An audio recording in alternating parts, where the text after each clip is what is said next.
Step 1. Identify the underlying tone in the skin color.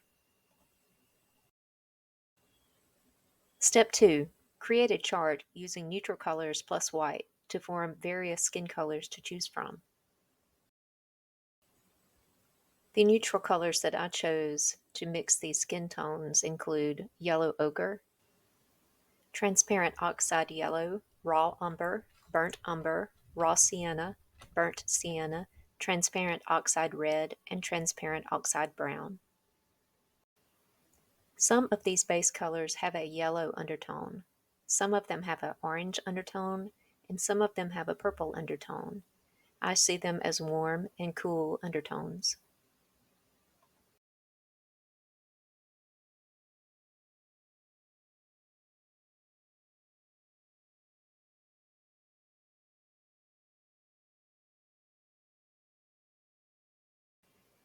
Step 3. Hold up this chart next to your subject and choose the color that you would like to use as the base for their portrait. Step 4. Add warms and cools like blues and reds and yellows and greens to the top of your palette in order to have something to mix into the base color. Step 5. Draw a line using the base color you have chosen along with a line of white. Mix these two together and this will serve as your makeup base to bring the other colors into.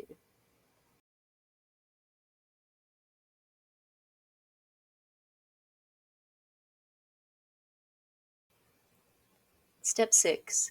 Create several new colors using the makeup base along with the top row of colors.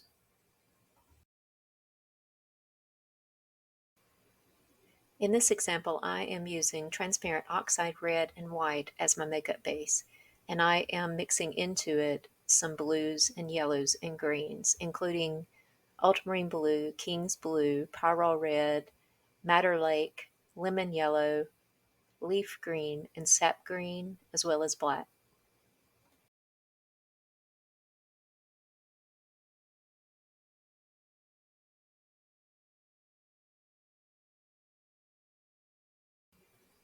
As I mixed these colors, I put a sample of it on a blank 5x7 canvas.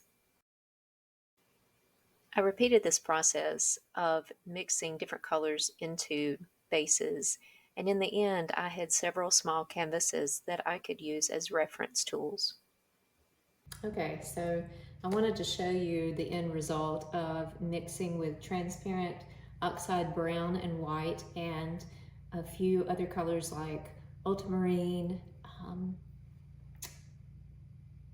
king's blue, cad red, madder lake, cad yellow, leaf green, and black.